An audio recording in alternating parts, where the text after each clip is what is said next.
जैसे कि आप लोगों को पता है कि ईरान का, अमेरिका का और पाकिस्तान उसमें मीडिएटर का रोल प्ले कर रहा था। उसमें सारी चीज़ों के बाद उन्होंने एक मुफाहमत की तरफ आए और वो मुफाहमत का क्या हुआ वो इस हवाले से मैं आपको बता देती हूँ। अमरीकी सदर डोनाल्ड ट्रंप जिनेवा पहुंच गए, ठीक है, और अमरीकी सदर डोनाल्ड ट्रंप स्विट्जरलैंड के शहर जिनेवा पहुंच गए हैं। और मीडिया के मुताबिक सदर ट्रंप G7 सरबराही इजलास में शिरकत के लिए जिनेवा के से फ्रांस जाएंगे, ठीक है। ख्याल रहे कि अमरीकी सदर डोनाल्ड ट्रंप है ऐसे वक्त में जिनेवा पहुंचे हैं जब यहां ईरान और अमेरिका के दरमियान जंग बंदी मुआहदे की तकरीब मुनक्किद होने वाली है।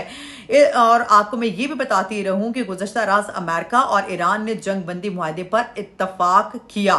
इस सिलसिले में वज़ीर आज़म पाकिस्तान मियां मोहम्मद नवाज शरीफ ने ऐलान किया कि जुमे को जिनेवा में ईरान अमेरिका मुआहदे की तकरीब की मेजबानी पाकिस्तान करेगा, ठीक है। ये थी कि जो फ्राइडे को जो है वो जिनेवा में ईरान जो अमेरिका मुआहदे की जो तकरीब की जो मेजबानी है वो पाकिस्तान करने लगा है। कौमी असम्बली के इजलास के दौरान खिताब करते हुए शहबाज शरीफ ने कहा कि दुनिया ने अमन का तारीखी संग मील अबूर किया है। जंग की तारीख रात के बाद अमन का सूरज तुलू हो गया है, ठीक है। मुआहदे पर जो इसके बाद एक और बयान आ जाता है ईरानी सदर का, और मुआहदे पर उन्होंने एक बात बोली है। मुआहदे पर इसराइली रद्द-ए-अमल पर इस बात का सबूत है कि हम फाते रहे हैं, ठीक है। ईरानी सदर मसूद ने कहा है कि ईरान फाते बनकर सामने आया है। तेहरान में तकरीब से खिताब करते हुए उन्होंने कहा कि इस मुआहदे पर इसराइली रद्द-ए-अमल इस बात का सबूत है कि हम फाते रहे हैं। सदर मसूद का कहना था कि ईरान अमेरिका मुफाहमती याददाश्त खित्ते और ईरान की मुज़ाहमती कुव्वतों के लिए बाइज्जत दस्तावेजात कमेंट हैं, ठीक है। ईरानी सदर ने कहा कि मुआहदे के मुख्तसर हिस्से में मामूली इख्तलाफात मौजूद थे और मीडिया के मुताबिक ईरानी सदर ने इनके मजीद तफसीलात नहीं बताई हैं। और मजीद ये भी कहा जा रहा है फिर इसके बाद JD वेंस की बारी आती मुफाहमती याददाश्त के हवाले पर अमेरिका और ईरान ने दस्तखत कर दिए। JD वेंस की जानिब से भी इस बात की तस्दीक आ गई। अमरीकी नायब सदर JD वेंस ने कहा कि अमेरिका और ईरान ने मुफाहमती याददाश्त पर दस्तखत कर दिए हैं। अमरीकी सदर JD वेंस का कहना है कि अमेरिका की जानिब से उन्होंने और सदर ट्रंप ने मुफाहमती याददाश्त पर दस्तखत किए। उनके मुताबिक ईरान की तरफ से ईरानी पार्लियामेंट के स्पीकर बाकर ने दस्तखत किए हैं। और गुज़श्ता रात अमरीकी अखबार वॉल स्ट्रीट जर्नल ने दावा किया था कि अमेरिका ने ईरान के साथ मुआहदे पर इत्तफाक किया है। इस हवाले से सदर ट्रंप जल्द बाज़ाब्ता बयान जारी करेंगे। इसके बाद जो से है ये भी बताया जा रहा है कि अमरीकी सदर ट्रंप ने अपने बयान में कहा है कि सबको मुबारकबाद, ईरान के साथ मुआहदा मुकम्मल हो गया है। उनका कहना था कि ईरानी बंदरगाहों की अमेरिका की बहरी नाकाबंदी हटा दी गई है। दुनिया भर के जहाज अपनी सरगर्मियां शुरू करें, तेल की तरसील बहाल होने का वक्त आ गया है।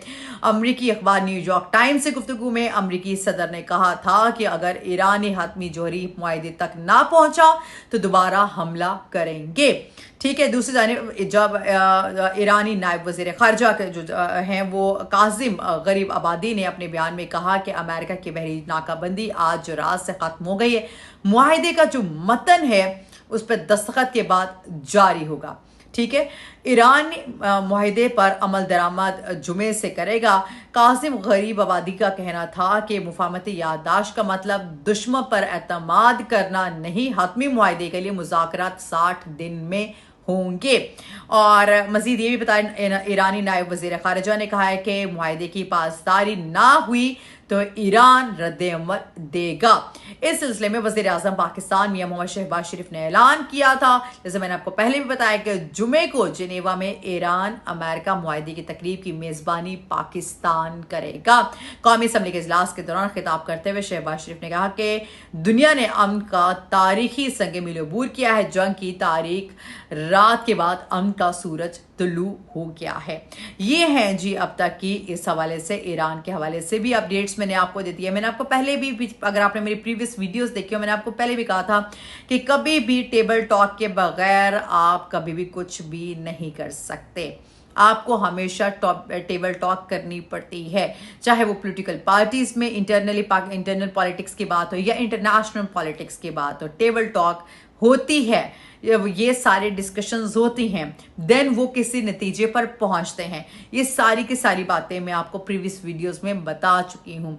टेबल टॉक के बगैर ना नेशनली पॉलिटिक्स चल सकती है, ना इंटरनेशनली पॉलिटिक्स चल सकती है। आप लोगों को एक टेबल पे बैठ के कहीं पे एक पार्टी कुछ पॉइंट्स पे कॉम्प्रोमाइज करना पड़ता है, कहीं पे दूसरी पार्टी को बैठ के कॉम्प्रोमाइज करना पड़ता है।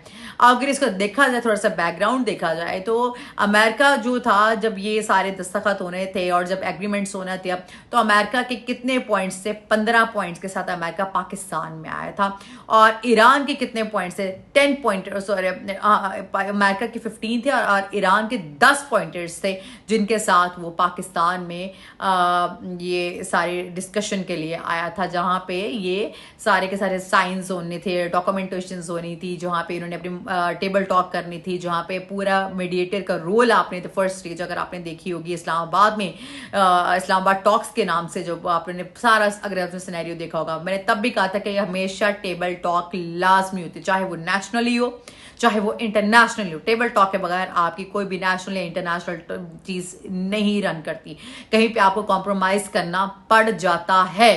ये एक रूल कह लें या आप इसको कुछ भी समझ लें। एनीवेज, इंशाल्लाह नेक्स्ट वीडियो के साथ फिर हाजिर होंगे। टिल देन टेक केयर, अल्लाह हाफिज।